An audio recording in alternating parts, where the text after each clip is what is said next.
Albert Einstein once said, everybody's a genius. But if you judge a fish by its ability to climb a tree, it will live its whole life believing that it is stupid.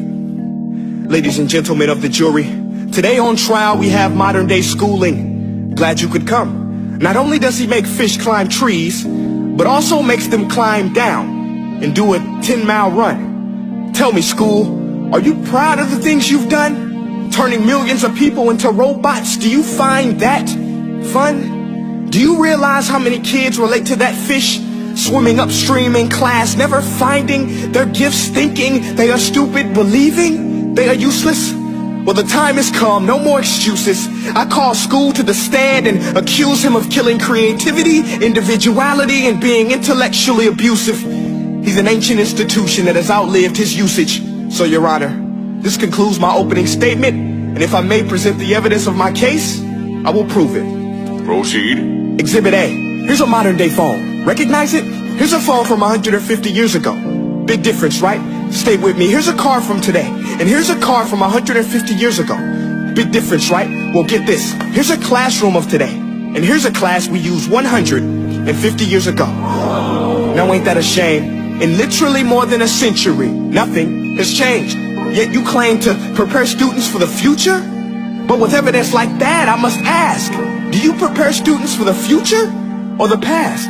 I did a background check on you and let the record show that you were made to train people to work in factories, which explains why you put students in straight rows, nice and neat, tell them sit still, raise your hand if you want to speak, give them a short break to eat, and for 8 hours a day tell them what to think. Oh, and make them compete to get an A. A letter which determines product quality, hence grade A of meat. I get it. Back then, times were different. We all have a past. I myself am no Gandhi. But today, we don't need to make robot zombies. The world has progressed. And now we need people who think creatively, innovatively, critically, independently, with the ability to connect. See, every scientist will tell you that no two brains are the same. And every parent with 2 or more children will confirm that claim. So please explain why you treat students like cookie cutter frames or snapback hats, giving them this one-size-fits-all crap. Watch your language. Sorry, Your Honor, but if a doctor prescribed the exact same medicine to all of his patients, the results will be tragic. So many people will get sick, yet when it comes to school, this is exactly what happens. This educational malpractice, where one teacher stands in front of 20 kids, each one having different strengths, different needs, different gifts, different dreams, and you teach the same thing the same way? That's horrific. Ladies and gentlemen, the defendant should not be acquitted. This may be one of the worst criminal offenses ever to be committed. And let's mention the way you treat your employees. Objection. Overruled. I want to hear this. It's a shame. I mean, teachers have the most important job on the planet, yet they're underpaid? No wonder so many students are short-changed. Let's be honest. Teachers should earn just as much as doctors, because a doctor can do heart surgery and save the life of a kid. But a great teacher can reach the heart of that kid and allow him to truly live. See, teachers are heroes that often get blamed, but they're not the problem. They work in a system without many options or rights. Curriculums are created by policymakers, most of which have never taught a day in their life.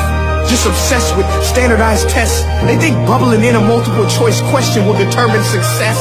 That's outlandish. In fact, these tests are too cruel to be used and should be abandoned, but don't take my word for it.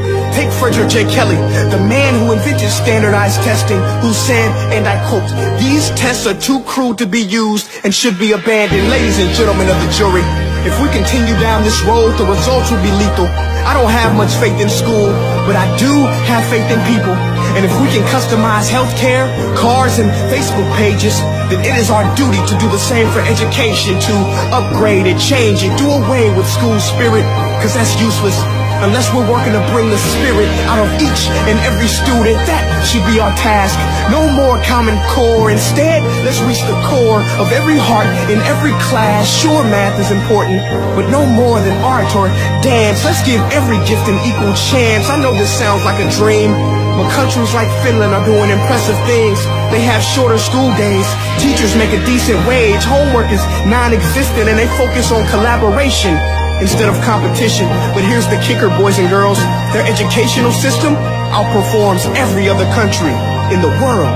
Other places like Singapore are succeeding rapidly. Schools like Montessori, programs like Khan Academy. There is no single solution, but let's get moving. Because while students may be 20% of our population, they are 100% of our future. So let's attend to their dreams, and there's no telling what we can achieve. This is a world in which I believe, a world where fish are no longer forced to climb trees. I rest my case.